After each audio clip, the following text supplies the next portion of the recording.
Hello and welcome back to Matchday Live, where Arsenal fans watching around the world will be delighted because Arsenal are 2-0 up at the break and they've looked like they've been in cruise control, really.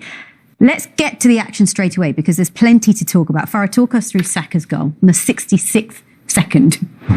Yeah, really early goal. I mean, there would have been some nerves maybe going into the game. We spoke about it before, but it was Lamptey coming out with the ball here. But we spoke before the game about Zinchenko's positioning, and it was him that actually intercepts it or puts the initial press on, and then finds Martinelli down the side, and he gets a good cross. You'll see from the replay here, it actually comes at, they overload, it's Odegaard, they overload in the midfield Arsenal, and they do that with Zinchenko being in there. So you see Zinchenko's positioning. They lose the ball in the transition, Lamptey's on it, but look at the pressure from Zinchenko. When they intercept from Partey, he's now in a position to play forward. And look, we identify the space here for Martinelli, and it's a good cross. He puts the ball in, you can see Saka pull away on the back post, and it's a composed finish here from Saka, and I think that's what he started to show in his game, the maturity and the composure in that final third, and that now puts him on 6 goals. But it's a great finish. The composure here, look, he did it the other night against West Ham, and he does it again here. Great composure, and sets Arsenal on their way early. And that's the key there, to go 1-0 up so early, Wrighty. Yeah. That's huge. Well, they wouldn't have been expecting it. Like, obviously, a big mistake for me from Tarek Lamptey trying to run out there with Arsenal being so aggressive in the press.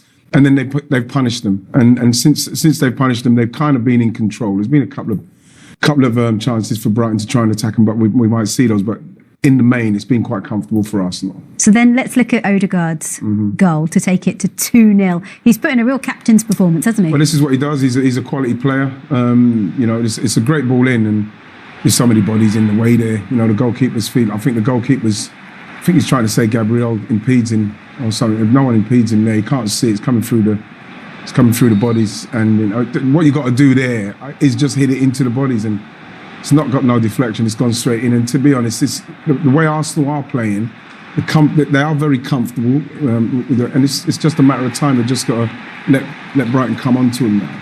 That was his 7th league goal. He's a top goal scorer for Arsenal, but he's equalled his tally for the whole of last season. And that just tells you just how good he's been. He's been so brilliant for Arsenal. But then there was another moment of magic from Odegaard, wasn't there? This was a Martinelli chance, but look at what Odegaard did in the build-up to this. No, go on, Farah. This is what Martinelli needs to do, though. When he plays into those areas, he needs to follow his pass, and then something will come of it. And Wright has been screaming out for Martinelli to do this all game, or all half. And this skill here, the way he just drags it back and pushes it through Dunk's legs, I mean, I'd have our seats in it, right? It's one of those, Farah, with Odegaard in that vicinity of the field, he'll make something happen. That's what the quality he is. That's the quality he has. He'll make something happen. That's why I'd like to see Martinelli get it, run, pass it and go again, because he will get it to him, like he just showed that he was capable of doing there. Guys, well done. You celebrate going into the new year with a 7-point lead at the top of the table. Bukayo, how does that sound?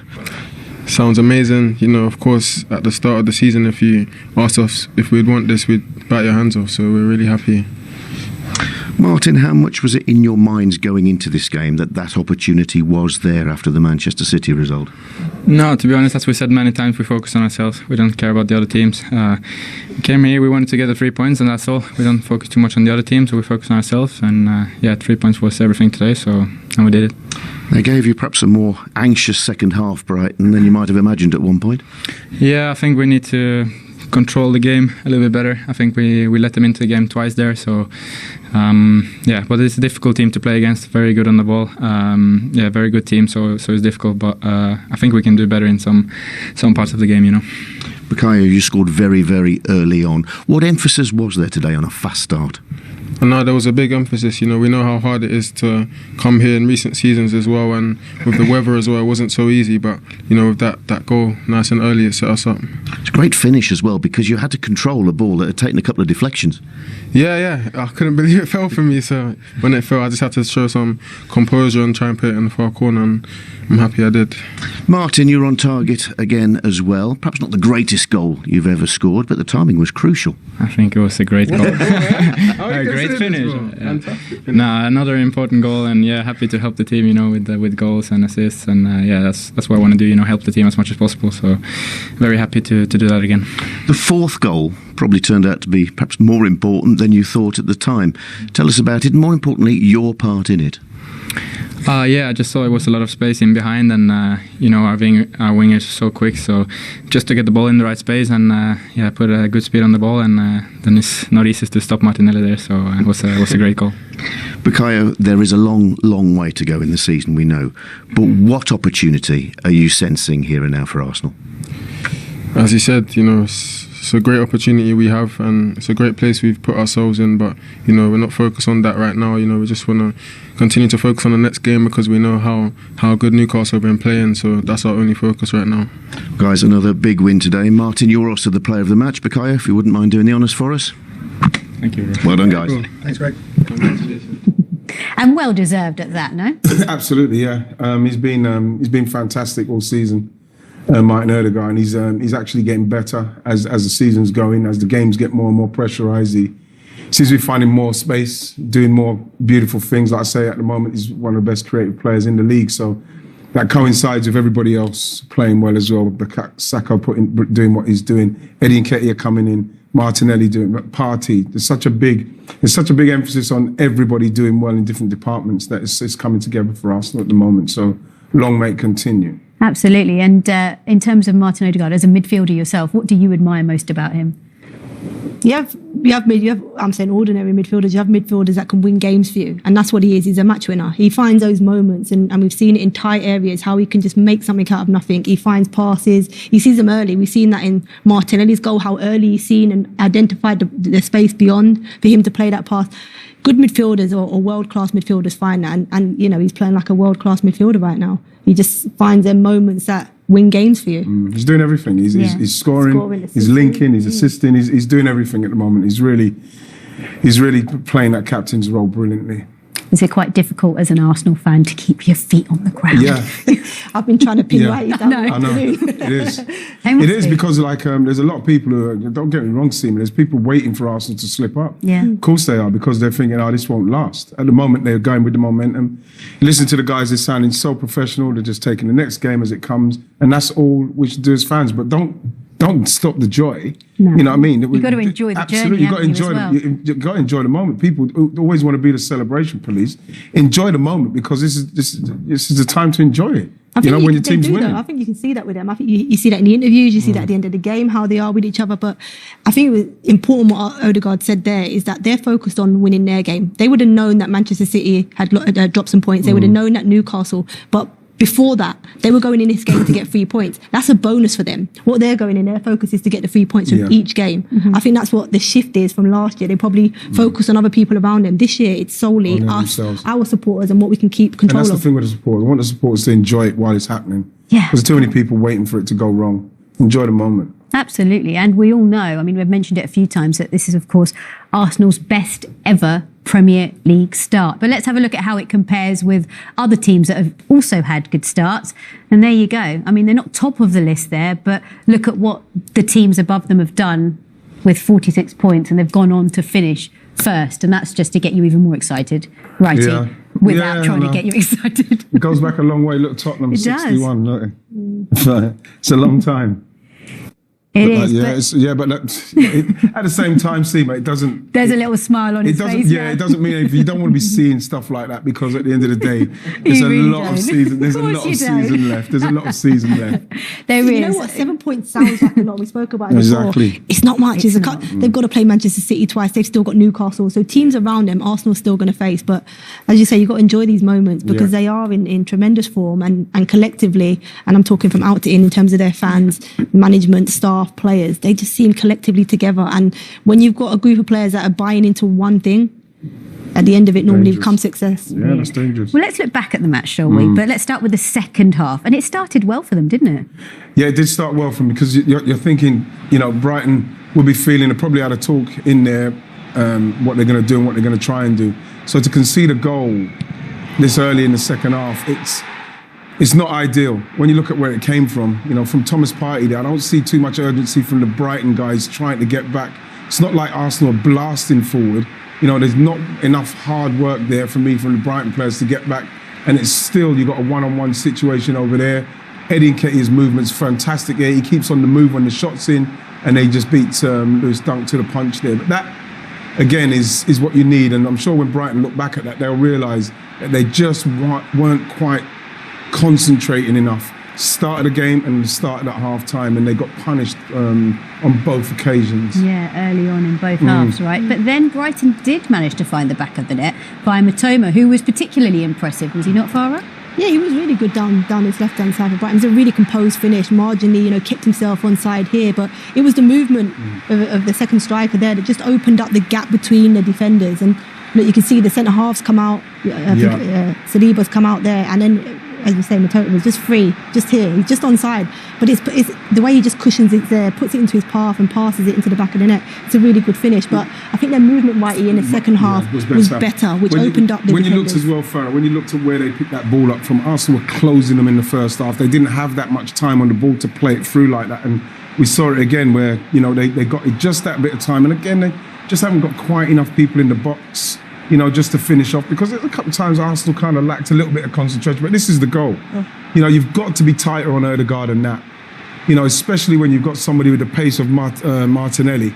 He doesn't look to pass that or anything. But when you look at where Odegaard is, you see the midfielders there. He's got to get tighter to him, because that can happen, and you can't stop it. You can't stop it.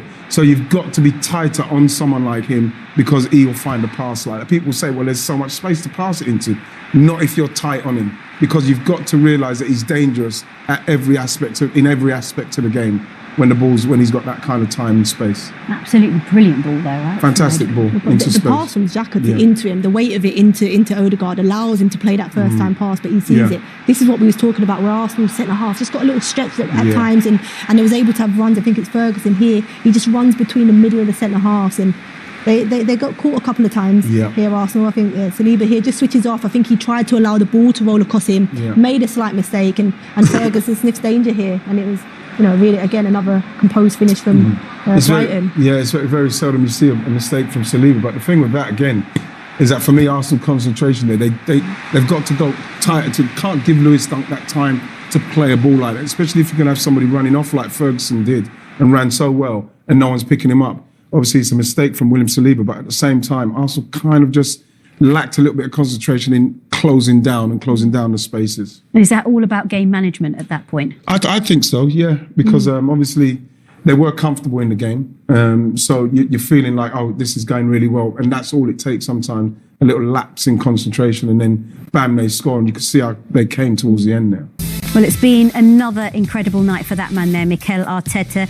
His team have won 14 games this season. They've only dropped 5 points for the whole of the campaign, and they sit top of the table as we head into 2023, 7 points clear. And I know Arsenal fans love hearing it over and over again. We're going to hopefully hear from Arteta very soon. But how impressed overall have you been with just how this team have evolved under him? To be honest, it's no surprise with the way that he works the team, the culture, everything what he's changed, the young management team, everything what he's put in place between him and Edu and Vinay, what they tried to do, they've now got it. They've had to move a lot of players out to try and get people in. The recruitment's in a different way now, the way they're all focusing on what they want. They're not rushing into buys now. So I'm not surprised that with a young team that he's got and with his energy and enthusiasm for the game, it doesn't surprise me that we're doing as well as we're doing. But I'm really pleased, simply because I know that the work that he expects from the players, he's getting now. And there's no fat on this meat at the minute.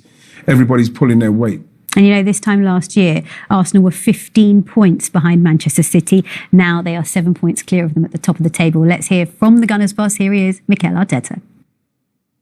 Mikel, congratulations. What value do you place on coming here and getting the 3 points? Big win against a really good side. We had big moments, especially attacking open spaces, the way they play. We were ruthless, we were really clinical, we had some great moments, and then as well there were moments we have to dig in and suffer because they put you in trouble. They are a really good side. Could you have done without the stress of the latter stages of the game? It's part. If you expect to come against this Brighton team here and play them off the park and don't concede anything, it's extremely difficult, especially the way they play. So it was a big test for us to win again 2 in a row after the period. Is a big win, and now into the next one. What difference do you feel scoring so early had on the game as a whole? I don't know. I think the game had moments. Obviously, we started really fast. After the first one, I think we have 2 or 3 big chances again to put the game in a much comfortable there. But the game was never finished. You could have the feeling that they were going to take everything that they could forward and commit a lot of players forward and really test your last line, and they did. And we had to manage in certain moments some difficult situations. But knowing what you were up against today, and we talked about the Brighton threat before the game, was it very much part of the game plan that you made a fast start? It was, but as well to suffer and to dig in difficult moments. We knew that we're going to have periods where we have to see that a little bit deeper, because that's the way they play. They have a lot of players next to the ball, really short relationships, really want to attract you there, and you have to prevent that happening as much as possible. But as well, I think we were a real threat every time we were around the final third. 2 goals in 2 games. Just how ideal a start has Eddie Nketiah made to the challenge that's in front of him now? Great. I think his contribution again today, the way he worked, the way he understood what he had to do, the way he brought the team together, especially when they were pressing really, really high, was really good, and I'm really pleased with his goal again. Yeah, it feels really positive to talk about Nketiah in such a positive way, given the fact that there was so much around the fact that Jesus was injured. Would he be able to step into that particular role? And he's managed to deliver. Yeah, we're talking somebody who's come through the academy, somebody who they've got a lot of faith in, and they've shown a lot of faith, put a lot of faith in him. And now with the main number 9 out, and he's coming in there to try and to fill a void, and he's doing it. You know, like Mikel said, he's linking the play well. He's scored a couple of goals, what I've seen, where you don't see Jesus maybe score. A goal he scored the other day against West Ham, and a goal he sniffed out today. Are the kind of goals he'll get, but what he's also added to his game is the link-up play, the running off the ball, the hold up, all that is part of what's happening to make this team move and work how it's working. You know what he's done? I feel like he showed a different type of energy. So when he's had his moments this year, they've been off the left-hand side or the right. You know, when Martinelli was injured for that period, he got his chance out on the left. Playing down the 9, right down the centre is where he's wanted to play. And he's had his chances. And you've just seen a different energy level about him in that position, I think. And I think they're going to need his energy and the energy of all of the players when you look at the fixtures that are coming up for the likes of Arsenal, because it gets very tough from here, doesn't it, Wrighty, with Newcastle, who, of course, are 3rd in the Premier League table. Tottenham, obviously, eyeing up a top 4 finish, and Manchester United as well. There are some more trickier fixtures to come. Yeah, they are, but I don't think that there's any fixture in the Premier League that you can go into feeling like, oh, this is a foregone conclusion for us. Every single game is going to be tough, and when you're top, it's tougher. Teams want to beat you. Teams get a free hit at you because you're top, and people expect you to beat the team that's coming. So those are the things that people like Zinchenko, like you mentioned, Farah, Zinchenko and Jesus will give them and share that experience with them. Is how you deal with the next game.